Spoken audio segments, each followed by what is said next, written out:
예, 안녕하십니까. 예, 조금 전에 소개받은 유창환이라고 합니다. 인제대학에 제가 와본 게 딱 두 번째가 되네요.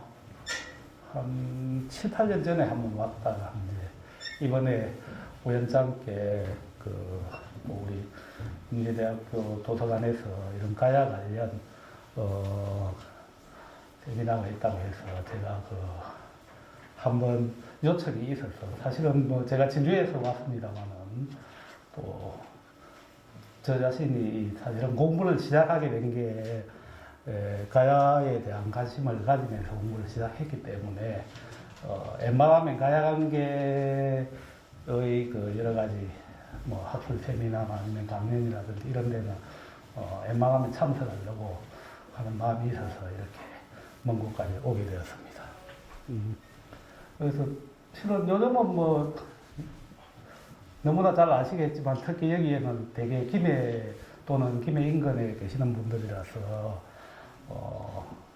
김해라는 도시 자체가 이른바 건강가야의 왕도였기 때문에 당연히 여기에 계신 분들은 뭐 좋든 싫든 가야에 대해서 관심을 많이 가지고 계시리라 생각을 하고 있고 특히 현재 정부에서 가야사 연구보건 자체를 국정과제로 선정을 해서 진행 중에 있기 때문에 더욱더 가야에 대한 붐이 일고 있는 사정이고 그런 사정 속에서 한편으로는 가야사 연구보건 사업과 더불어서 가야 고문군을 세계유산으로 등재하려는 그런 지금 노력도 진행 중에 있습니다. 이제 가야 고분이라는 게 단순히 우리의 가야의 역사문화자산, 혹은 지역의 역사문화자산, 혹은 우리 민족의 역사문화자산을 넘어서 세계의 역사문화자산으로 인정받으려고 하는 노력이 되겠는데 현재의 진행 과정으로 봐서는 예상컨대는 내년도에 대개 6월 또는 7월에 세계유산위원회가 개최가 되는데 그때 아마 등재 여부가 결정될 것으로 그렇게 기대하고 있습니다. 그래서 제가 오늘 준비한 강연의 주제는 뭐 가야 고분과 관련된 것이긴 합니다만은 실은 우리 일반인들이 사실은 쉽게 접하기도 또 이 용어 자체가 지극히 좀 어렵기도 해서 뭐 박물관에 가면은 지금도 김해박물관, 국립김해박물관에 특별전을 했죠.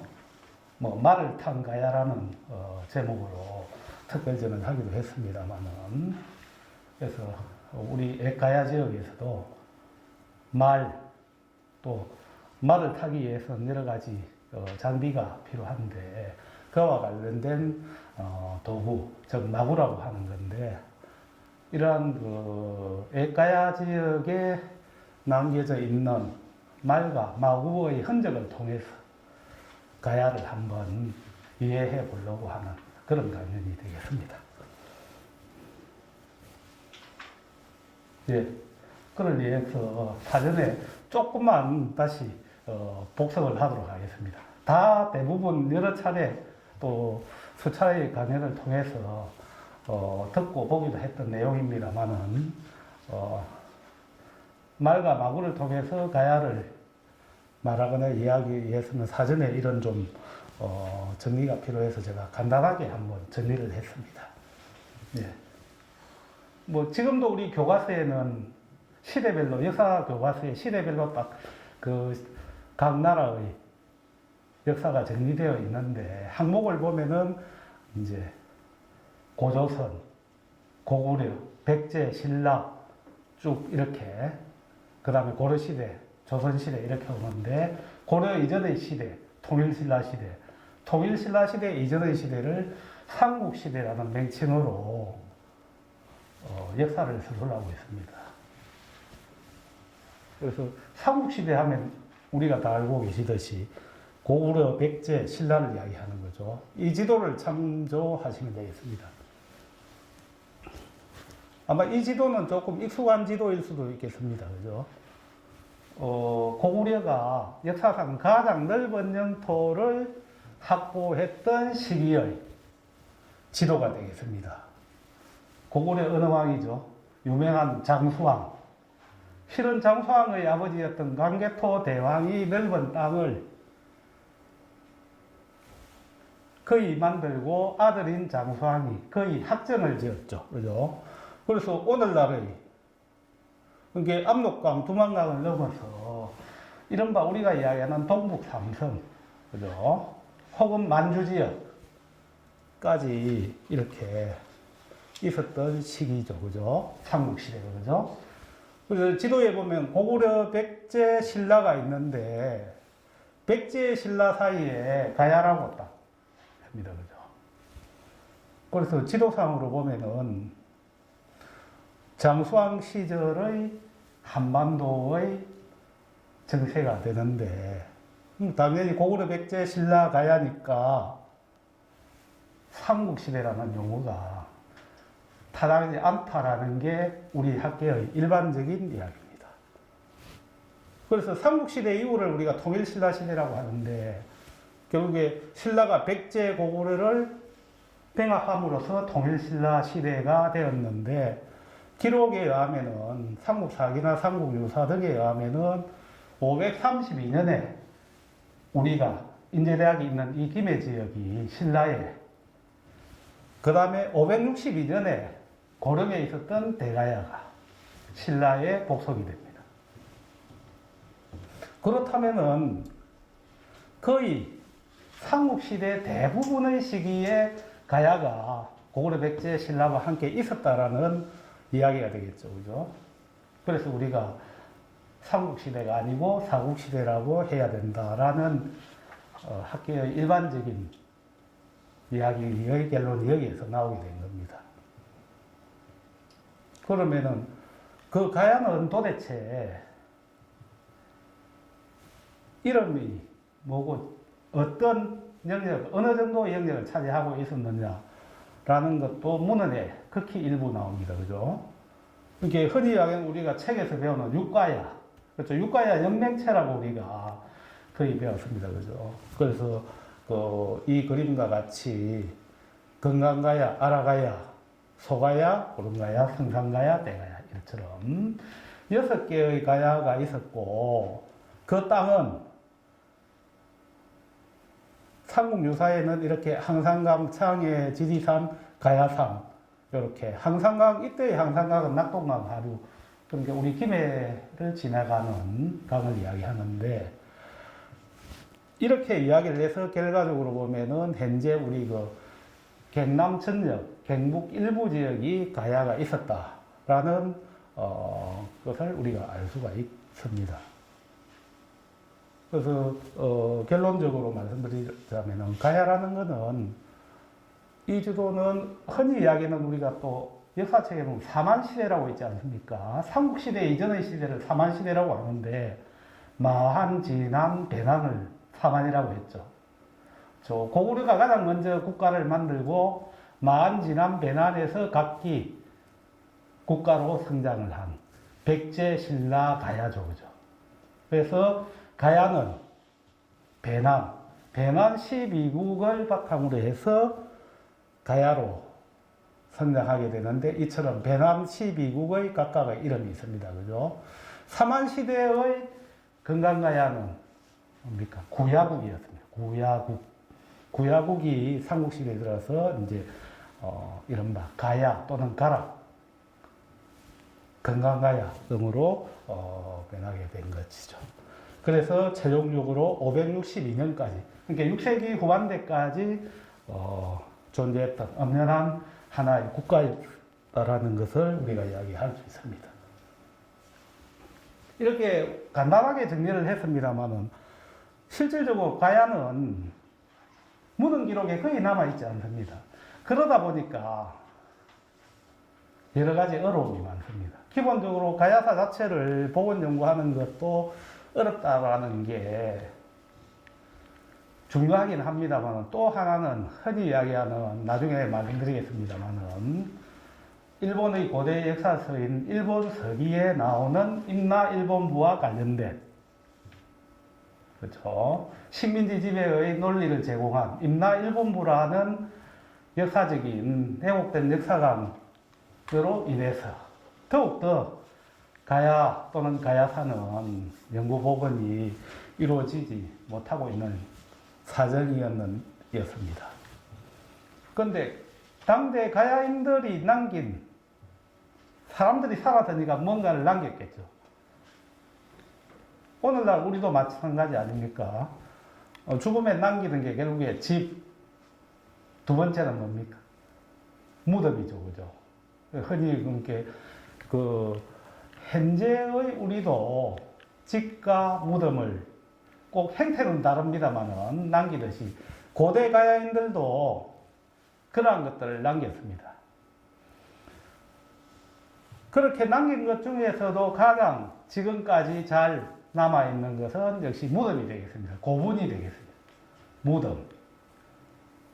요즘은 우리 학생 여러분들은 이제 대한민국 대부분이 도시화가 돼서 그런 이야기를 듣기가 어려운데, 과거에 저희들 같이 시골에 살면은 뭐 말무덤, 그죠?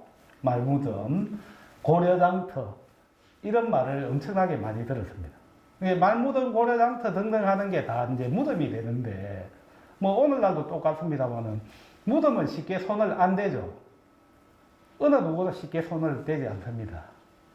근데 집은 가야인들이나 지금 우리나 똑같은 땅 위에 살기 때문에 가야인들이 가고 난 자리에 집은 허물어지고 없어지고 그 위에 우리가 살고 있기 때문에 가야인들의 집은 찾아보기가 쉽지 않습니다.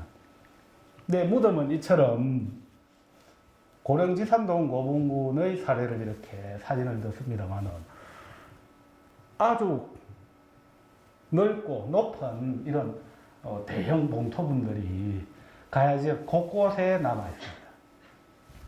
또 우리 김해 지역 같은 경우는 그런데 이런 것들을 찾아보기가 쉽지 않습니다. 물론 일부 있습니다만은 이렇게 높고 큰 고분이 만들어지는 것은 금강가야가 전성기를 이루었던 시기보다 좀 늦게 등장하거든요. 그러면 금강가야 사람들은 어떻게 했을까? 옆에 우리 김해 대성동 박물관 옆에 큰 동산 있죠? 구령, 야산. 그 전체가 하나의 무덤입니다. 그죠? 그러니까 아주 대표적인 구령지대에 이렇게 본문은 없습니다만은 그 속에 무덤들을 김해 가야 사람들은 다 남겼습니다. 그래서 현재 2021년의 통계로만 보더라도 가야 관련율 무려 2,500여 건에 이릅니다. 이 중에서 거의 절반이 고분군이 되겠습니다. 아까 말씀드린 것 같이 고분이 가진 그러한 이유 때문에 그렇습니다. 이러한 고분군에 대한 조사와 연구를 통해서 책에서 알 수 없었던 이때의 책이라는 우리나라 고대 역사서 중에 가장 대표적이고 오래된 게 뭡니까? 삼국사기 아니겠습니까? 근데 삼국사기가 언제 만들어졌습니까? 고려 말에 만들어졌거든요. 고려 말. 그것도 고려는 뭐 잘 아시다시피 왕건으로 상징되는 왕계를 가진 국가입니다만은 어떤 문화, 예술적인 분야는 과거 통일신라 시대의 경주의 전통이 상당히 계속 남아있습니다. 특히 삼국사기 편찬을 주도했던 김부식은 실질적으로 신라계 사람이죠. 이러다 보니까 삼국사기에는 고구려 백제 신라는 왕계와 그 다음에 그 나라 여러 가지를 기술을 했습니다만은 가야는 열전에, 그러니까 일반 인물이라, 예를 들면 김유신전, 을지문덕전 이런 것 같이 열전에 가야가 일부 소개되어 있는 정도고, 다만 일련스님이 편찬한 삼국유사에는 가락국기와 더불어서 상당히 많은 양이 기재되어 있습니다만은 삼국유사를 선임 개인이 작성한 이른바 사참문서라고 해서 그렇게 높게 평가를 하지 않고 있는 거죠. 어쨌든 그런 문헌의 문제점과 달리 고문에 대한 조사를 통해서 현재 얻어진 결론은 가야 하면은 1, 6세기에 걸쳐 한반도 남부에 존재했던 지금은 사라진 고대 왕국이라는 것을 저희들이 밝혀냈습니다. 그죠? 그래서 이런 사정들을 분명히 보여주는 게 고분이다 보니까 현재 세계유산 등재를 목표로 가야 고분군. 그런데 너무나 많기 때문에 다 하기 어렵지 않습니까? 그래서 우선 7개 고분군. 그러니까 우리 김해, 가야 하면 김해 아니겠습니까? 그래서 김해 대성동 고분군, 함안에 있는 마리산 고분군, 고령에 있는 대가야, 고령 지산동 고분군, 그 다음에 소가야 지역의 송악동, 합천에 있는 옥정 고분군, 창녕의 교동과 송현동 고분군. 문헌에는 그렇지 않습니다만은 고고학적으로는 고분군을 보면은 전라남북도 일부 지역도 가야였습니다. 그죠? 보통 또 조금 있으면은 이제 이른바 대통령 선거도 있고 그런데 흔히 정치인들 이야기하는 섬진강을 경계로 전라도와 경상도를 항상 뭔가 장벽이 있는 것 같이, 뭔가 소통이 안 되는 것 같이 이렇게 말을 많이 하는데 사실은 전혀 그렇지 않습니다. 강과 바다야말로 소통의 창구 아니겠습니까? 그죠? 그래서 고대 시절에도 강을 통해서 모든 교통과, 그러니까 교통의 수단이 강이니까 물자, 인구, 사람, 모든 게 그쪽을 통해서 이동을 했고 아무런 장벽이 아니었습니다. 그래서 아니 왜 전북에 있는 고분군이 웬 가야 고분군? 전혀 아닙니다. 가야 고분군입니다. 섬진강의 서쪽을 따라서 남원, 임실, 구례, 순천, 강양, 여수, 돌산 여기까지가 확실하게 선을 긋기는 어렵습니다만은 상당히 가야와 관계 있거나 가야 지역이었다는 사실이 밝혀지고 있습니다. 예. 그래서 가야 고분 하면은 종류가 우리 책에서 배웠듯이 여러 가지가 있습니다만은 대표적으로 한 4가지 정도를 이야기를 할 수 있는데 제일 먼저 이야기할 수 있는 게 목감묘랍니다. 목감묘. 이게 이제부터 용어가 조금 어렵습니다. 그죠? 박물관에 가면은 요즘은 이제 우리 신세대를 위해서 한글로 풀어 쓴 용어가 있긴 있습니다만은 사실 이 용어나 글자라는 거는 본인의 머릿속에 각인되어 있는, 그러니까 이게 어떤 단순한 글자가 아니고 자기의 사고를 이렇게 같이 움직이는 거라서 쉽게 바꾸기가 저 자신도 굉장히 어렵더라고요. 저는 이제 목감묘라고 배웠는데 아마 학생 여러분들은 널무덤으로 배웠을 겁니다. 그리고 박물관에 가도 널무덤으로 되어 있습니다. 그죠? 나무늘이죠. 그죠? 나무늘. 그러니까 현재 지금은 거의 봉토를 쓰지 않습니다만은 아주 간단하게 땅을 파서 나무로 만든 상자 속에 피장자와 그 다음에 부장품을 넣어서 무덤 이렇게 쉽게 이해하시면 되는데 문제는 이런 것들은 지상에 아무런 표식이 없다라는 거죠. 그래서 찾기가 굉장히 어렵습니다. 우리 김해 지역에도 지금 대성동 고분군 구릉 위에는 좀 더 큰 무덤들이 있는데 구릉 아래 팽지상에 지하에는 아마 이런 것들이 지금 많이 깔려 있을 겁니다. 예, 이거는 대성동에서 조사된 겁니다만. 그런데 보통 이게 한 2000여 년의 세월이 지났기 때문에 온전히 남아있는 것은 거의 없습니다만은 우연히 이렇게 통나무 목관이 남아있는 경우도 있습니다. 창원 주남 저수지 옆에 있는 다오리라는 지역에서 나온 다오리 1호 목감묘입니다. 김해박물관에 가면 현재 그 복제품이 전시되어 있죠. 그죠? 이게 통나무를 깎아서 간을 통액으로 만들고 그 속에 피장자와 부장품을 넣어서 묻은 그런 무덤을 목감묘라고 하는데, 이런 목감묘 속에는 우리가 이야기하는 이른바 맹도전이라든지, 그 다음에 이와 같은 중국식의 거울, 동경, 칼 이런 것들이 나와서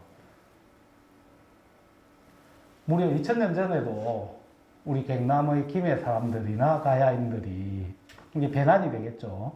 배난 지역의 사람들이 중국과 왕래를 했다라는 사실을 보여주는 거 있어서 매우 중요하게 생각하고 있습니다. 목감묘에 이어서 등장하는 게 목각이 되겠죠. 목각묘. 이게 목각묘는 뭡니까? 덧널 무덤이다. 목간이 있고 목간의 바깥에 좀 더 큰 각을 설치한 구조라고 생각합니다. 그래서 크기가 이렇게 모형입니다만은 사람들이 여러 명 들어가도 괜찮을 정도로 아주 큰 무덤입니다. 그래서 우리 김해 대성동 고문군 금강가야의 왕가 지배자들은 이런 목감묘에 묻혔습니다. 실질적으로 대성동 고문군에서 조사된 목감묘입니다. 마찬가지죠. 그러면 야, 단순히 무덤인데 왜 왕이냐?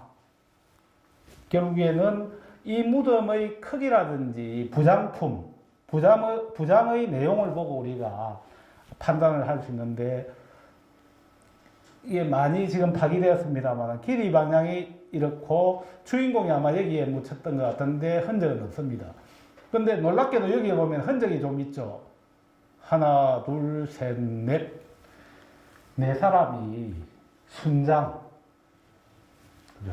네 사람이 주인공의 발치 밑에 같이 묻혀 있습니다.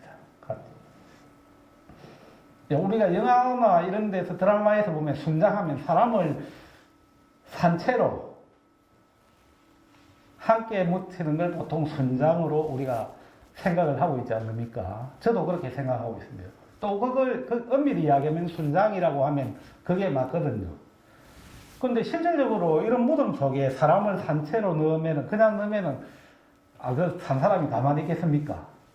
그래서 순장이라고 하지만, 이렇게 가지런히 놓여 있는 이런 걸 보고 우리가 순장이라고 해도 축에서 넣거나, 아마 축에서 넣었을 겁니다.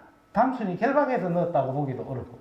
그래서 가지런하게 이렇게 네 사람이 묻혀 있는데, 지금 대성동 고문군 이런 주로 이제 4세기대의 형성된 4세기대에 만들어진 무덤인데, 이후에 5세기나 6세기대의 그 고릉지산동 고문군 같은 경우에는 순장자가 무려 30명이 넘게 확인된 사례도 있습니다.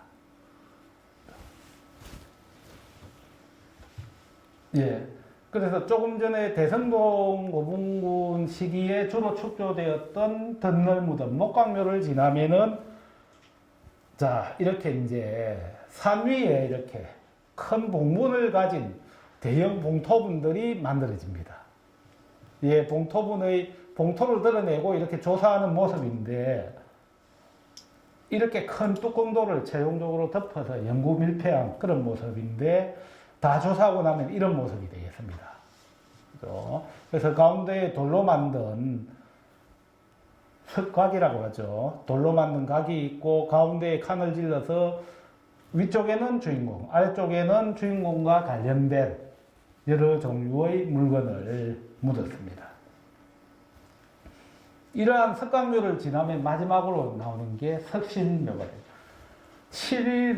석실할 때 실은 방이죠, 방. 이게 현재 우리 그 한국 사회에서도 주로 요즘은 하장을 해서 바로 이제 땅에 팽장을 하는 경우가 되게 좀 일반적인데, 팽장 이전에는 이른바 낙골묘라고 해가지고 큰 이렇게 구조물을 만들어서 거기에 하장한 유골을 가족 단위로 이렇게 넣은 그런 걸 보신 적 있죠. 요즘은 잘 안 보이는 한때 잠시 유행을 했던 것 같습니다.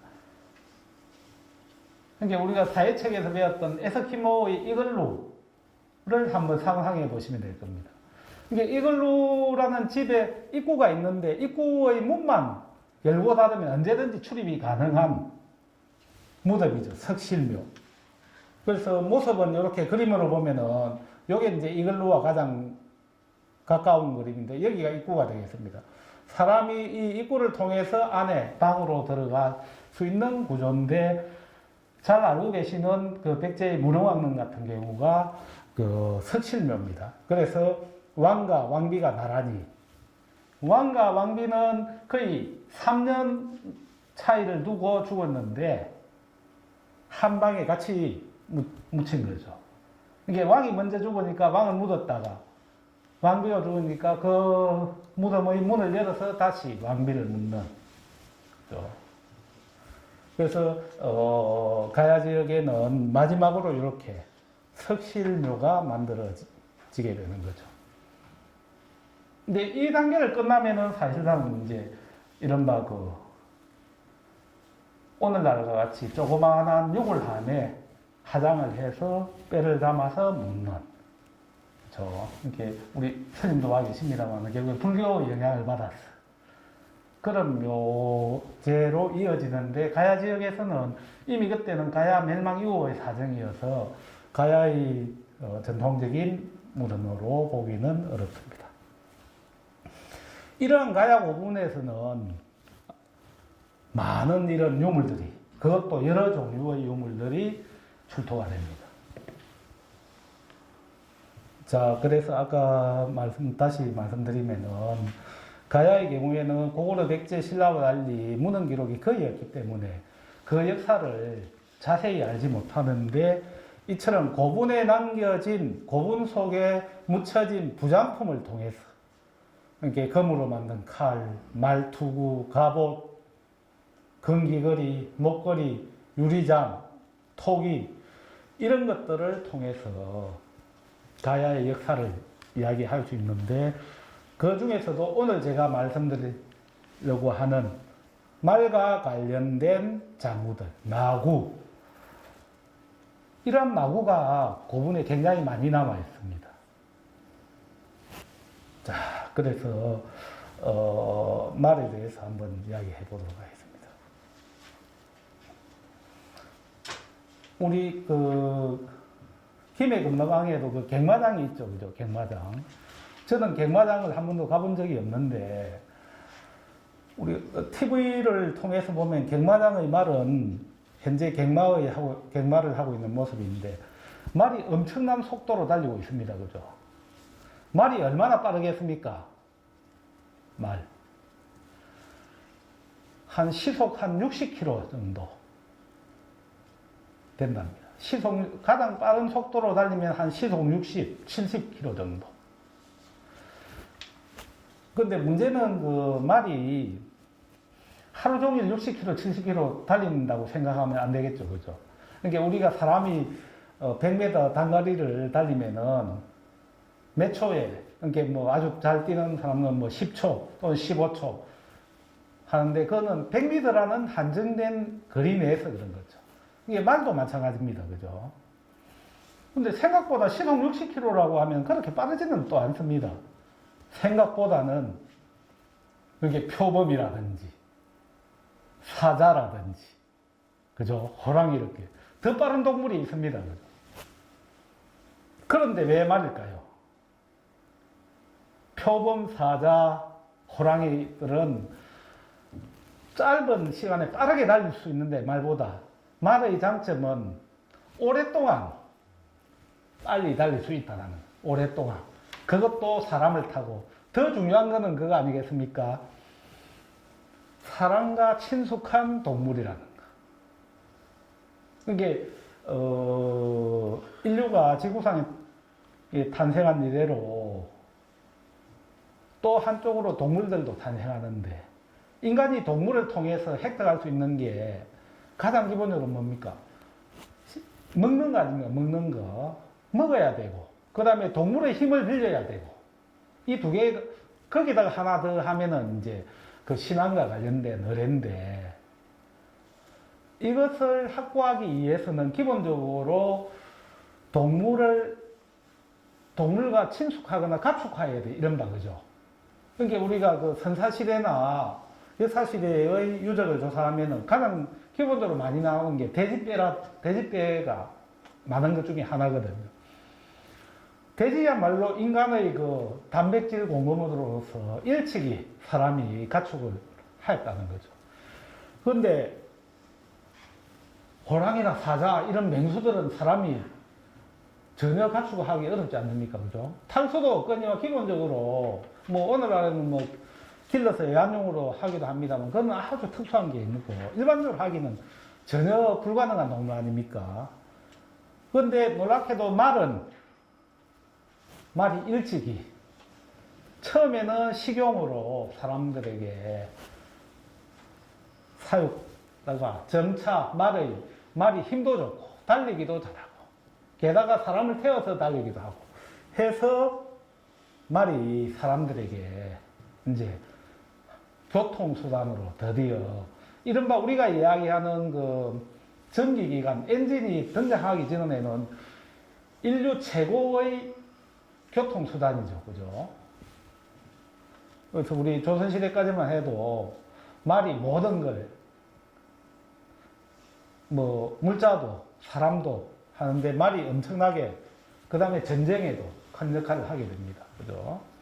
그래서, 말이 매우 중요한데, 이러한 말이 우리 가야 지역에도 이제 도입이 되었다는 거죠. 그죠?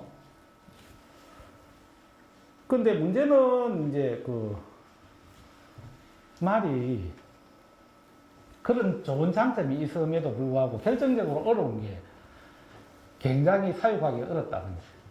비용이 많이 지불되는 비용이. 이게 그 아무리 좋은 게 있어도 그 경제적인 기반이 없으면은 아무것도 못 하는 거죠. 그죠? 말이라는 거 최첨단의 교통수단이었는데 비용이 없으면 유지를 못하는 거죠. 그래서 뭐 꼭 맞는 건 아닙니다만은 일반적인 데이터에 의하면 말이 하루에 말에게 그 사료를 먹여야 될 거 아닙니까? 일반적인 하루에 말에게 필요한 칼로리를 계산을 해보니까 현재 우리가 먹는 공깃밥 있지 않습니까? 공깃밥 한 60그릇 정도가 하루에 필요하답니다. 야, 그러면은 이게 이 조선시대까지, 가야 이래로 조선시대까지 말 한 마리를 이렇게 한 집에서 이렇게 기르려고 하면은 정말 어렵다는 거죠. 그 공깃밥 60그릇 같은 뭐 과거 같으면은 조선시대까지만 해도 하루 한 집에 머슴이 공깃밥 하루에 3그릇 먹는다 하면 머슴 20명을 거느려야 된다는 건데 머슴 20명을 거느리는 집안 같으면 엄청나거든요. 그래서 이제 또 다른 비유를 하자면은 현재 우리가 굉장히 이제 현재 우리는 그 남북으로 대치도 되어 있고 가까운 일본이나 중국 이렇게 엄청나게 복잡한 정세에 우리가 놓여 있는데 이러다 보니까 많은 그 첨단의 장비들을 개발하거나 수입을 하는데 아무리 좋은 첨단 장비를 개발하거나 수입을 해도 그걸 유지할 능력이 없으면은 경제적 기반이 없으면은 안 되겠죠. 그죠? 그러니까 말을 한 국가에서 수십 마리, 수만 마리를 유지하기 위해서는 엄청난 공력이 필요하다는 것. 그러한 점에서 말이 가지는 의미가 아주 크다라고 할 수 있는데, 예. 실질적으로 이 가야 지역에 이제 아까 말씀드린 고분을 조사해 보면은 고분 속에 말을 같이 묻어둔 경우가 상당히 있습니다. 그러다 보니까 실질적으로 가야인들이 말을 기르고 타고 전쟁에 이용했다라는 증거로 우리가 이야기를 하고 있고 또 이와 같이 유물로도 기마 인물 형토이죠. 말을 탄 그 무사의 모습인데 이 출토지가 정김해로 되어 있거든요. 김해의 어느 지역에서 출토된 건데 이게 가야인들이 이처럼 말을 탔다라는 증거로 이야기할 수 있고, 또 하나는 이렇게 고분 속에 유물로 이렇게 부작이 됐습니다. 예, 이렇게 다 지금 세월이 한 1500년이 지나다 보니까 가죽이나 끈으로 된 부분 다 없어지고 이렇게 철로만 된 부분만 남아 있어서 여러분들이 보시기에 잘 금방 눈에 안 들어오겠습니다만, 이렇게 말 안장이라든지 이렇게 둥근 거는 말 탈 때 닿는 말 발걸이라든지 이런 것들이 다 남아 있습니다.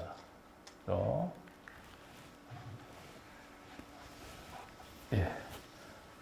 그래서 아까 많은 이야기를 했습니다만은, 자연 상태의 이런 말을 타기 위해서는 그냥 맨말에는 탈 수가 없지 않겠습니까? 그죠? 그렇죠. 우리 자전거 기본적으로 우리 다 타고 탑니다만, 자전거 그렇지 않습니까? 자전거의 핸들도, 브레이크도, 페달도 없다면은 자전거 탈 수 없지 않습니까? 똑같습니다. 말도 장비가 있어야 이처럼 사냥을 할 때도, 그 다음에 이렇게 말과 사람 모두 갑옷을 입고 창을 들고 이렇게 전쟁을 하더라도 꼭 이런 장비가 필요한 거죠. 그래서 이러한 말을 타고 부리기 위해서 필요한 모든 일체의 장구를 통틀어서 우리가 되게 마구라고 합니다. 마구. 박물관에는 가면 말가춤이라고 이렇게 표현이 되어 있습니다만은, 이 그림은 고구려 고분백화의 그림을 그대로 이제, 고구려 고분백화가 지금으로부터 무려 1500년 전의 그림인데 이처럼 생생하게 남아 있습니다. 그죠? 예. 그래서 말에 붙여가는 각종 장구들은 각각의 이름들이 다 있는데, 이처럼 이제 기본적으로 말을 제어할 때 쓰는 도구, 제갈은 우리가 흔히 많이 듣지 않습니까? 제갈을 물린다는 제갈. 두 번째는 이제 말 탄 사람이 말 잔등이에 올라가서, 말 위에 올라가서 앉기 위해서는 안장. 그러니까 그 자전거의 안장과 같다라고 생각하면 됩니다. 그 다음에 등자, 자전거의 페달과 같은. 페달하고는 좀 다릅니다만 어쨌든 페달과 비슷한 기능을 한다는 거죠. 그러고 꼭 말에 필요는 없습니다만은, 오늘날 우리 자동차도 사게 되면은 일종의 자동차에 이렇게 액세서리를 붙이곤 하는데, 말에도 이처럼 장식용의 어떤 여러 가지 도구들을 붙이게 됩니다. 나중에 좀 더 자세한 내용을 보도록 하겠습니다. 마지막으로는 이제 방어용 마구라 해서 전쟁에 나가면은 말도 철갑옷을 입히거든요. 말머리에도 갑옷을 씌우고. 우리 드라마에 보면은 이른바 철기군이라고 해서 나오는데 보면 말과 사람 모두 갑옷을 입고 있습니다. 예. 그래서 먼저 제갈부터 보면은, 예, 제갈의 모습은 이렇습니다. 그런데 말이 또 하나의 특징이, 다른 동물하고 달리 말의 이빨을 보면 이 사이가 비어 있습니다. 그죠? 이거는 겐치라고 해서 아주 날카로운 이빨이고, 이 안에 이제 완전히 그 옥수수 같이 이렇게 된 거는 이제 되새김질 하는 부분인데, 이 사이에 빈 공간이 있는 거죠. 그래서 이 부분에 말제갈을 물릴 수 있다는. 다른 동물은 안 그렇습니다. 그래서 아주 특이하게 말의 머리뼈를 이렇게 그린 겁니다만, 이런 부분이 있어서 이 부분에 말제갈을 물렸어. 그죠? 말제갈이 없으면은 말을 조정도 못하고 그렇겠죠. 그러니까 말의 제갈은 우리 자전거로 치면 핸들과 브레이크 기능을 한다고 생각하시면 됩니다. 그죠? 예. 당연히 말 위에 올라앉으려고 하면 이와 같이 자전거에 안장 없는 자전거 상상 가능합니까? 거의 상상 못 하지 않습니까? 그래서 이처럼 안장을 올려야 되는데, 근데 이게 아주 오래전의 선사시대 유목민의 모습인데, 여기는 안장도 제갈도 없습니다. 야, 안장도 제갈도 없는 말을 어떻게 탔을까 하는데, 아마 가능했던 것 같아요. 그러니까 우리가 자전거도 익숙하면은, 요즘 우리 신세대 젊은이들은 자전거 타면서도 다 이렇게 스마트폰 하지 않습니까? 그죠? 두 손 놓고 우산도 들고. 그러니까 어릴 때부터 유목민들은 어릴 때부터 말을 하고 굉장히 익숙하기 때문에 말하고 사람이 하나의 일체가 되는 거예요. 그러니까 유목민들은 이렇게 평상시에 말을 탈 때는 아무런 장구가 없어도 타는 게 가능했던 것 같습니다. 그러나 말리에서 이렇게 아주 빠른 속도로 달리면서 사냥을 하거나 전쟁을 하기 위해서는 장구가 필요했습니다. 그죠?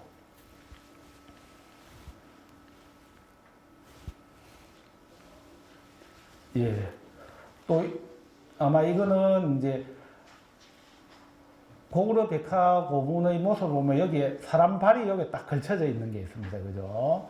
안장에 앉으면서 발을 자전거 페달 같이 이렇게 발을 걸쳐야 되는 이런 도구인데, 더 결정적인 거는 우리가 영화에 보면은 말을 탄 기사들이 충돌을 하는 거 보죠. 충돌.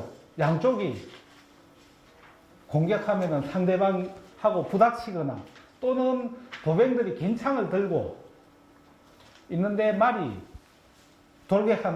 말 타고 돌격하는 모습이 보이는데, 그러면은 말 위에 떨어지지 않고 창을 이렇게 휘두르기 위해서는 발로 버텨야 되거든요. 발로.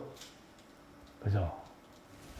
그래서 아까 보셨던 유목민들의 경우에는 안장도 등자도 필요가 없었는데, 이게 전쟁이 자꾸 고도화되면서 사람도 말도 갑옷을 입다 보니까 그걸 견디기 위해서는 이와 같은 마구들이 많이 필요했는데, 그 중에 결정적인 것은 이런 발로 버틸 수 있는 도구, 등자가 반드시 필요했습니다. 반드시.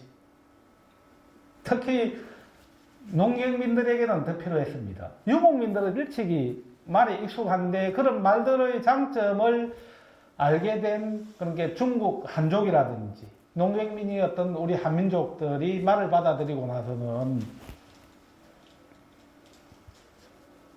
이와 같이 사냥과 전쟁을 원활하게 하기 위해서는 뭔가 장비가 필요하다라고 생각해서 개발을 거듭해서 결국에 이런 것까지 다 개발해서 사용하게 된 겁니다. 그러다가 이제 전쟁이나 사냥을 벗어나서 일상, 오늘날에도 그 군인들 의장대 사회를 보면은 굉장히 그 뭔가 화려한 액세서리들을 장비에 부착하는데, 이와 같이 말에도 이와 같은 그 금빛 찬란한 장구들을 부착을 하게 되었습니다. 특히 왕들이 탄 말에는 보면은 왕들은 거의 하얀 말을 타고 하얀 말 위에 굉장히 화려한 장식들을 부착을 하게 되는 거죠. 예, 이와 같은. 예, 말방울도 달게 되고, 그 다음에 말 덩어리 부분에 이렇게 깃발을 꼽는 것까지. 예, 이제 최종적으로는 이와 같이 말투구까지 개발되어서, 이건 좀 더 자세한 그림입니다만은, 이건 고구려 고분백화인데 말투가 있고, 이게 말챙인데 이렇게 뒷부분이 하나, 둘, 세 개 이렇게 되어 있지 않습니까? 가야 고분에서 나온 건데 이렇게 하나, 둘, 세 개. 그죠? 고구려 백제 신라 가야가 있었던 시절의 우리나라 최대 그 강국은 고구려였지 않습니까? 고구려가 중국의 수당 전쟁에서도 이길 수 있었던 가장 큰 원인은 이런 그 군사력이었거든요. 철기군. 예. 이런 철기군으로 인해서 그 수당의 침입을 물리치게 되었는데 이러한 것들이 고구려의 이런 장비들이 신라에도 백제에도 가야에도 전달되거나 수입을 하게 된 겁니다. 예, 이거는 말갑옷의 모습입니다. 고분에 이렇게 말갑옷을 통째로 이렇게 부장했던 것들이 이렇게 출토되는 모습인데 복원을 하면 이와 같이, 그죠? 야, 그러니까 과거 고대의 말들은 상당히 힘들었을 겁니다. 그죠? 사람도 태우고 철갑옷도 있고. 근데 그 일반 말은 그렇지 않는데 이런 군사에 필요한 전투용 말은 이와 같은 장비를 하고 대체적인 그 이런 실험 분석에 의하면은 제가 있는 진주에서 김해까지 하루 만에 거의 올 수 있답니다. 하루 만에. 하루. 이게 1500년 전에 하루 만에 김해에서 진주까지 간다. 굉장히 빠른 속도죠. 그것도 사람을 태우고. 그래서 말이 가진 그 기능이라든지 효능이 굉장했다는. 예. 그러면은 이러한 그 말과 마구가 가야 지역에는 언제부터 시작되었느냐, 또 어느 지역에서 가장 먼저 시작되었는지를 우리가 연구하지 않을 수 없죠, 그죠? 역시 김해입니다, 김해. 아까 이건 봤던 그림입니다만은 이 고문에서 이런 것들이 나왔습니다. 자, 이렇게 말제갈, 그죠? 말방울, 그 다음에 말의 장식구가 나왔습니다. 그죠? 그래서 4세기 전반, 몇 세기 하면 좀 어렵죠, 그죠? 그래서 건강가야 시기에 처음에 가야 중에서도 가장 먼저 그것도 우리 한반도의 남쪽 끝에 있는 김해 지역에 이런 것들이 확인이 되고 있습니다. 이게 확인된다는 것은 결국에 말도 같이 있었다는 거고, 그죠?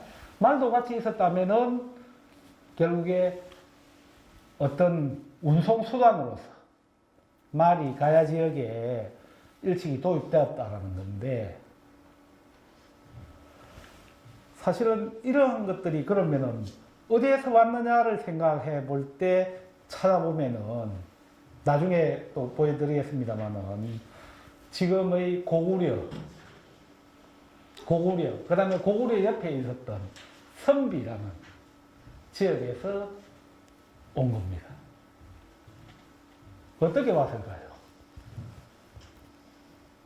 당시는 육지로 이렇게 내륙 교통로를 통해서 김에서 서울을 거쳐서 이른바 신의주로 거쳐서 압록강 너머로 갈 수 있는 길도 있기는 했습니다.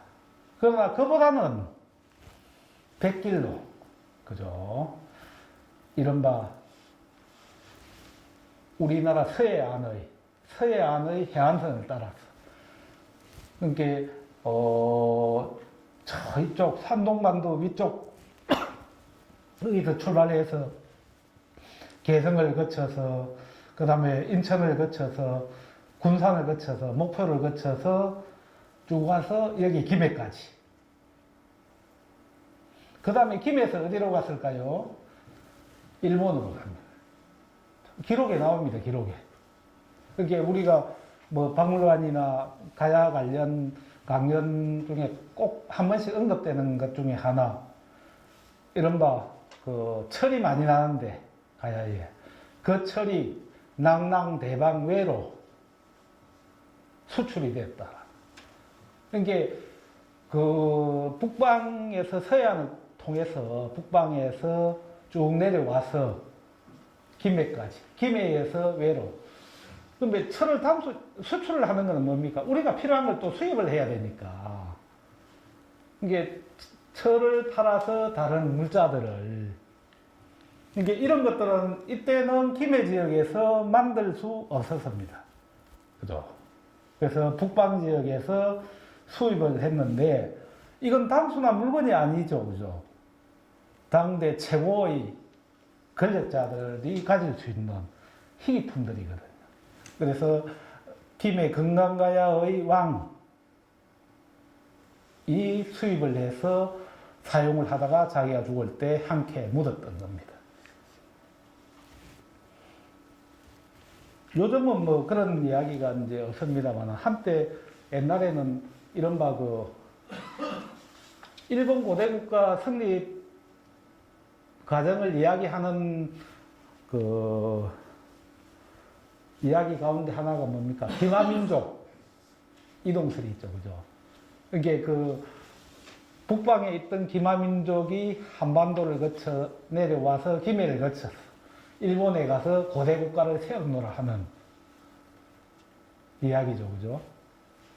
그래서 일본 연구자들은 김해 지역에 이런 것들이 나왔다는 것에 대해서 굉장히 깜짝 놀랬고 또 크게 이야기를 하기도 했습니다.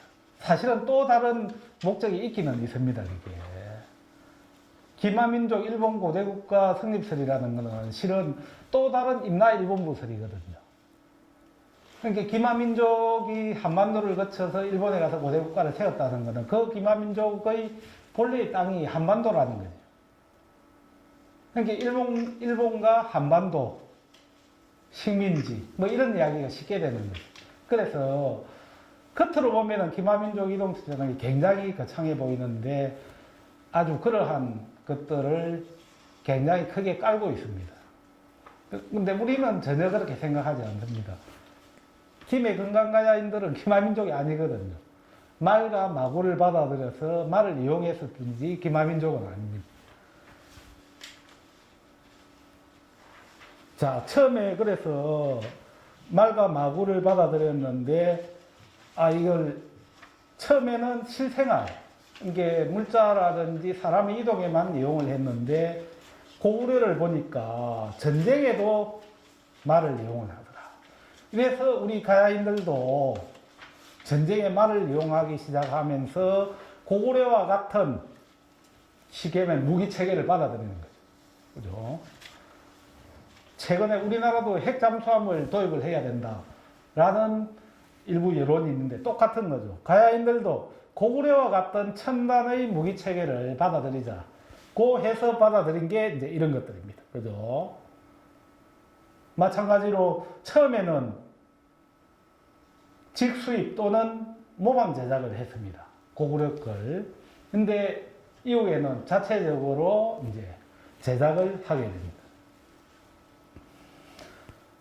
그런 배경에는 이게 장수왕대의 그림입니다만은 강개토 대왕이 사실은 이 가야 지역까지 내려왔다라는 그 기록이 있거든요. 강개토 대왕 비문에 있죠.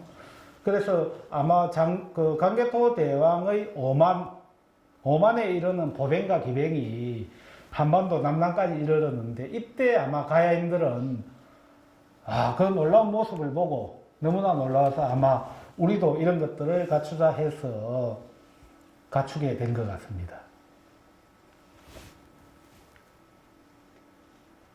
그래서 아까 봤던 이런 이제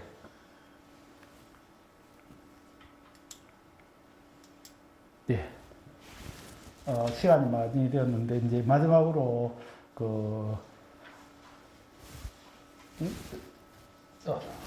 제가 찾아야 되는데 마지막으로 이제 지금까지 말씀드렸던 가야마구의 성격과 의미에 대해서 조금 더 말씀을 드리도록 하겠습니다. 되게 우리가 이제 마구라는 게 다 고분, 무덤에서 나오는데 일부 연구자들은 무덤의 부장품으로 마구를 만들어 넣은 것이다. 실질적으로 가야인들이 말을 타거나 말에 사용한 적은 없다라고 주장하는 연구자도 있거든요.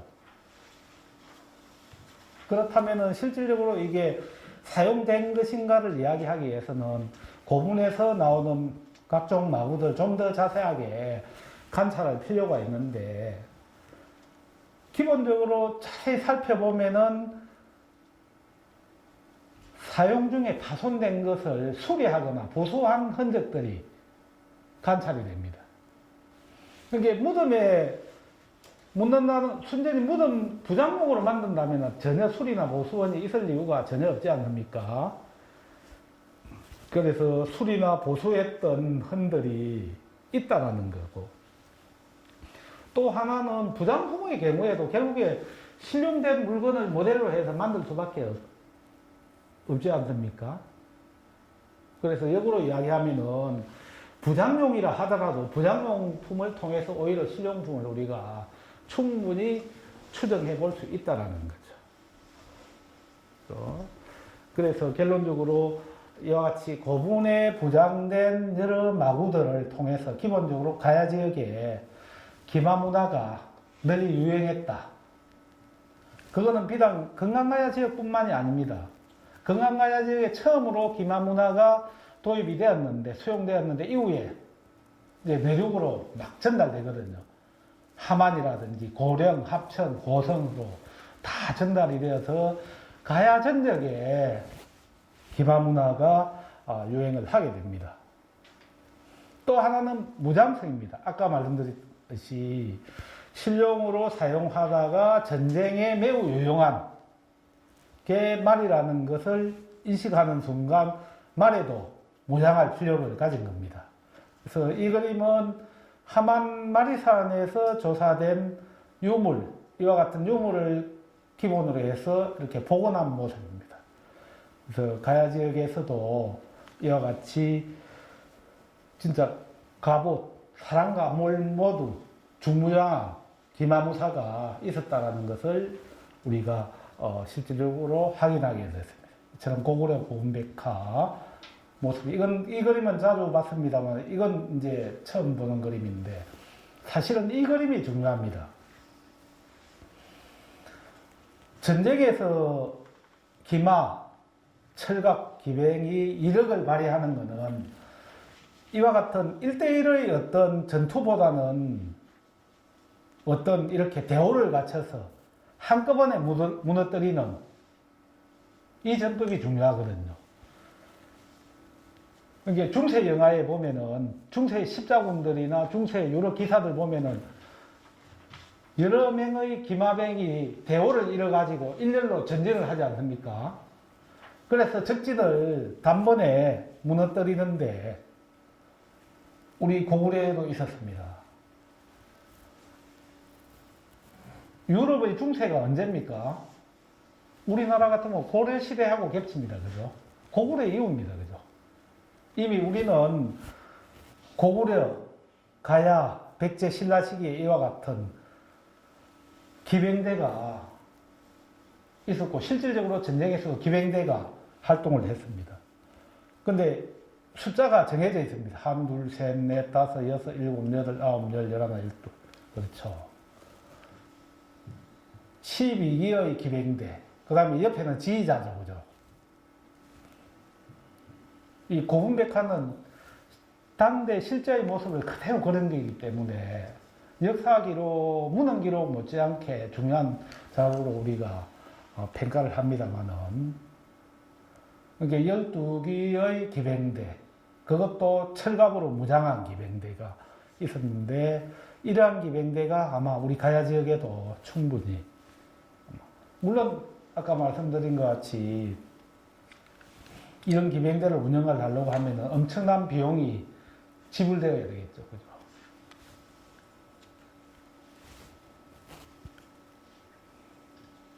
예, 조금 전에 중세 유럽의 이제 중장기병의 모습을 제가 한번 보여드렸습니다만, 이와 같이 돌격을 할 때 엄청난 이력을, 오늘날 탱커와 같은 거죠. 탱커와 같이. 그죠?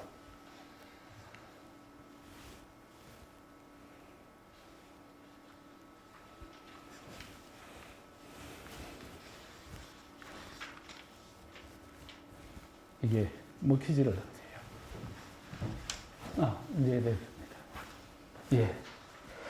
그래서 이와 같이 말과 마구가 고대 가야, 고대의 어떤 실용적인 어떤 교통수단으로서, 또 어떤 전쟁에서의 강력한 무기체계로서 이용이 되었습니다마는, 또 하나로서는 왕들의 표상, 왕을 상징하는 물건으로서 그래서 그 고문에 묻혀 있는 마구를 통해서 그 집의 서열을 우리가 이야기할 수 있을 정도입니다. 말도 아무나 가질 수 없었지만은 말에 붙여가는 이와 같은 장비들도 다 등급이 있었습니다. 그래서 단순한 그 교통수단만이 아니고 어떤 권력 상징의 수단으로서 말과 마구가 가야 지역에서는 애용이 되었습니다. 예, 마지막으로는 어떤 국제선을 우리가 이야기할 수 있는데, 우리가 가야를 설명할 때 철, 토기 이런 것들을 설명하면서 또 가장 빠뜨리지 않고 반드시 이야기되는 게 대외 교류입니다. 그러니까 흔히 이야기하는 동아시아 세계의 그 물류의 협업, 그러니까 중개지로서 가야가 가진 의미가 매우 큰데, 아까 제가 설명했던 이와 같은 경로를 통해서 문화가 전파가 됩니다. 그죠? 그래서 여기서 빠진 게 사실은 이쪽에서 내려오는 또 항로가 있었을 겁니다. 아마 이 항로가 지금 빠졌는데, 지금 이쪽은 이제 중국 중원 지역, 이쪽은 북방 지역의 아마 항로가 여기를 통해서 김해 지역까지, 김해에서 다시 일본으로 이렇게 가는, 지금은 뭐 전 세계가 이른바 글로벌한 세계니까 마음만 먹으면 어떤 선진 문화 문명이든 순식간에 주고받곤 합니다만은, 고대 시절에는 거의 일방적인 문화 또는 문물 전파죠. 그러니까 이른바 대륙에서 한반도를 거쳐서 일본으로 가는, 그게 완벽한 문화 전파의 루트입니다. 그런데 우리가 일본을 가보면 이런 걸 많이 느끼죠. 아마 일본에 가까이 있으니까 많이 가보셨을 텐데, 기본적으로 크다, 그 다음에 화려하다, 그죠? 그러니까 흔히 이야기하면은 고대 문화의 결정체, 그걸 굉장히 자부심을 느낍니다. 일본인들은. 맞죠? 틀리지 않습니다. 근데 왜 그랬을까요? 더 이상 갈 곳이 없거든요, 문화가. 그래서 대륙 문화의 마지막 종점이 일본이거든요. 그러니까 자기들은 할 수 있는 게 그걸 받아들여서 키우거나 화려하게 하는 거. 그거 외에는 할 수 있는 게 없거든요. 그러니까 크거나 화려할 수밖에 없는 거예요. 그 다음에 확실하게 하는 거. 근데 흔히 우리 한국 사람들은 대충 뭐 그냥 하는데, 그게 나쁘지는 않습니다. 굉장히 역동적이거든요. 왜냐하면 계속 대륙으로부터 좋은 문화가 오기 때문에 빨리 받아들이고 빨리 버려버리는 거예요, 사실은. 일본은 버릴 곳이 없기 때문에 계속 키우고 화려하게 하는 거죠. 그러니까 같은 가야 시기의 고분만 하더라도 일본은 이런 흔히 천황 있지 않습니까? 천황가의 무덤. 그게 이제 우리 가야 시기하고 겹치는 시기의 무덤들이 많은데, 이른바 전방본분. 길이가 2km가 넘는 것도 있습니다. 엄청납니다, 크기가. 근데 일본인 학자들도 진보적인 많은 학자 중에 진보적인 학자는 그렇게 이야기합니다. 얼마나 인민들을 힘들게 했을까. 원래 문화가 낮을수록 크고 뭐든지, 그 다음에 화려하거든요. 그 다음에 완벽을 추구하고, 그죠? 이건 완전히 다른 이야기입니다만은, 몇 년 전에 미국에서 자동차 리콜 사태가 발생했는데, 일본 도요타와 현대차 모두가 리콜 사태가 발생했는데, 그 이후에 완전 전세가 역전됐죠. 현대차가 훨씬 이후에 많이 팔리기 시작했는데, 대응 자세가 달라있기 때문에. 현대는 뭡니까? 고장났다니 가져오라니까 차를 통째로 바꿔줘 버립니다. 근데 일본은, 도요타는 무슨 소리 하냐. 우리가 완벽하게 만든 차다. 소비자에게 문제가 있다. 라고 대응을 처음에 했거든요. 일본인들은 굉장히 정형성을 추구합니다. 장점입니다. 그게 완벽을 추구하고요. 근데 그게 이제 글로벌한 세계에서는 조금 이게 오히려 우리나라 사람들 같이 빨리빨리 바꿔버리는 게 오히려 훨씬 역동적이고 그런 장점이 있다는 거죠.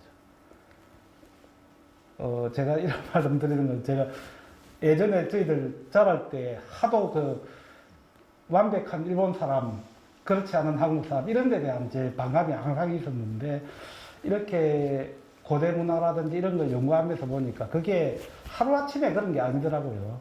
근데 그걸 부정적으로만 자꾸 이야기를 하니까 우리가 그렇다는 건데, 그게 아니고 긍정적으로 생각하면은 훨씬 저희들이 역동적이라는 거죠. 그래서, 이걸 보더라도, 이제 우리는 이렇게 받아들여서 우리 걸로 만드는데, 잠깐만요. 자, 일본으로 넘어가는데, 자, 우리 거보다 이게 상당히 이쁘지 않습니까? 이게 이처럼 계속 이런 식으로 추구를 합니다. 고대 문화에서도, 일본은. 이게, 이건 그 대성동에서 나온 거고, 이거는 저쪽 고구려 선비 쪽에서 나온 건데, 이게 이제 일본으로 가는데, 일본 사람들은 더 화려하게 만듭니다. 그러니까 우리, 가야인들도 화려한 걸 추구하지는 화려한 걸 추구하면서 굉장히 실용적이고, 역동적인 쪽으로 문화를 창조하는 데 비해서 일본으로 건너간 문화는 이렇게 좀 화려하게 되는, 화려하게. 또 커지고 하죠. 여기에 일일이 제가 다 예시를 못 했습니다만은,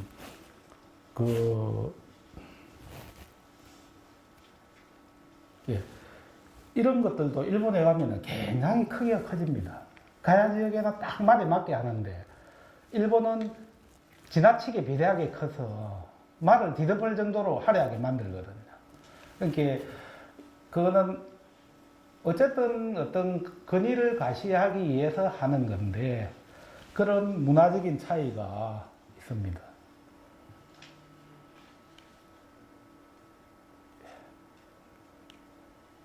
예. 그러면 지금까지 제가 했던 것을 좀 간단하게 한번 정리를 하도록 하겠습니다. 그래서 우리 가야 말과 마구가 가진 어떤 역사적인 의의를 몇 가지를 정리를 하면은 뭐 많이 있을 수 있습니다만 이렇게 한 4가지 정도로. 근데 크게 보면 한 3가지입니다. 그죠? 뭐 기마 문화를 이야기할 수 있다라는 거. 또 가야를 이야기할 수 있다라는 거. 마지막에 가야를 비롯한 우리 한국 고대사와 관련된 2개의 큰 하두가 있죠. 그죠? 임나일본부. 그 다음에 중국 동북공정. 역사, 사실 그 흔히 이야기하는 역사전쟁입니다. 역사전쟁. 임나일본부는 우리 학생 여러분들이나 우리 여기 계신 분들 대략 어슴푸레하게나마 알고 계시리라고 생각을 하고 있습니다만은 한마디로 이야기하면 이렇습니다. 임나일본부. 가야가 있었던 시기, 이게 4세기에서 6세기입니다. 그죠?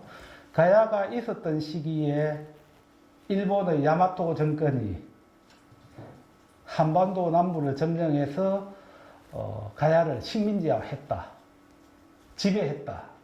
라는 겁니다. 한마디로 이야기. 근데 이렇게 되니까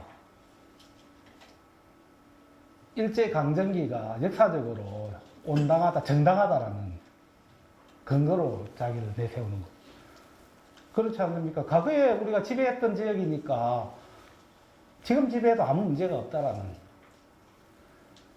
근데 역사적인 사실도 아무런 사실도 아닌데도 불구하고 지금도 뭐 심지어는 그 정권을 잡고 있는 일본 자민당 자체가 그렇지 않습니까? 그죠? 근데 너무 무섭지 않습니까? 상대가 상대를 지배하려고 하면은 뭔가 우월한 게 있어야 되거든요. 소국이 강국을 어떻게 지배합니까? 그죠?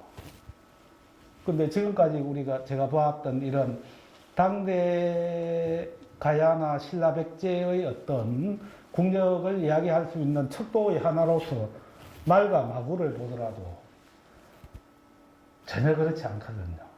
그러니까 이러한 것들이 일본에 건너가서 일본에 오히려 영향을 줘서 일본에서 자기들의 말로, 그럼 자기들이 이게 지배했다는 설이 성립이 되려고 하면 거꾸로 일본께 우리한테 와 있어야 되거든요. 그래서 일제가 한반도를 식민지로 만들어서 제일 많이 했던 일 중에 하나가 여러 가지가 있습니다만, 뭐 토지조사 사업회가 자기들 다 가져간 것도 있지만은, 김해, 함안, 고령의 고분들을 파기 시작합니다. 찾아야 되니까. 근데 하나도 없었거든요. 그래서 실질적으로 역사를 연구하는 일본인 연구자들은 이야기하는 사람이 아무도 없습니다. 근데 흔히 이야기하는 그 군국주의 사관에 물들어 있는 뭐 자민당 우익들은 지금도 뭐 일본 교과서에 그대로 실려 있지 않습니까? 또 하나 심각한 건 요거죠, 그죠? 아, 이건 정말 심각합니다. 통일 이후도 생각을 해야 되거든요. 이거 중국 동북공정의 논리에 의하면은 통일되면은 대한민국은 어디까지입니까? 대동강 이남입니다. 그죠? 동북공정의 그 핵심은 뭡니까? 간단히 정리하면 이렇습니다. 중국 영토 안에서 있었던 역사는 중국의 역사다. 이때 중국의 영토는 언제 겁니까? 지금의 중국 영토. 지금의 중국 영토 안에 있었던 역사는 중국의 역사다. 또는 중국 변방국의 역사다.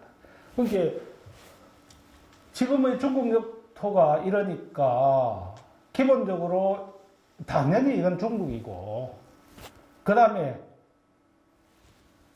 놀라운 거는 중국 영토 속에 고구려가 있었으니까 고구려 땅도 중국 땅. 따라서 대성강까지는 중국 땅. 아, 웃을 이야기는 진짜입니다. 중국 동북공정 역사 연구에 하는 핵심이 그겁니다. 그러니까 우리가 아는 고조선, 우리나라 최초의 국가를 하는 고조선, 부여, 발해, 고구려는 전부 중국의 역사입니다. 이거에 의합니다. 그래서 사실은 뭐 임나일본부는 우리가 일제강점기라는 뼈아픈 역사 경험이 있기 때문에 조금만 이야기해도 우리 그냥 모든 국민들은 반응을 하는데, 중국 동북공정은 그게 뭔데?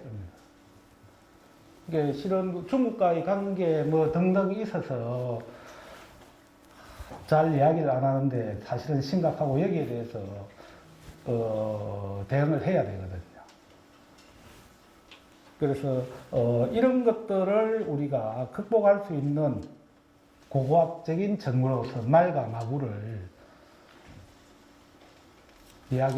말과 마구를 통해서 이야기할 수 있다는 것.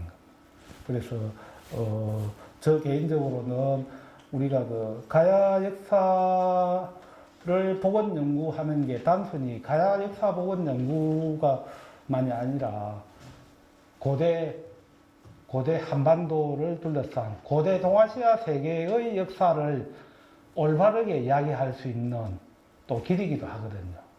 올바르게 이야기한다는 것은 결국에 이렇게 임나일본부 중국 동북공정에서 추구하는 그런 것들을 다 우리가 타파할 수 있다라는 그런 결론에 이르게 된다는 것입니다. 예, 그러면 오늘 제가 준비한 거는 여기까지 하도록 하겠습니다. 예, 감사합니다.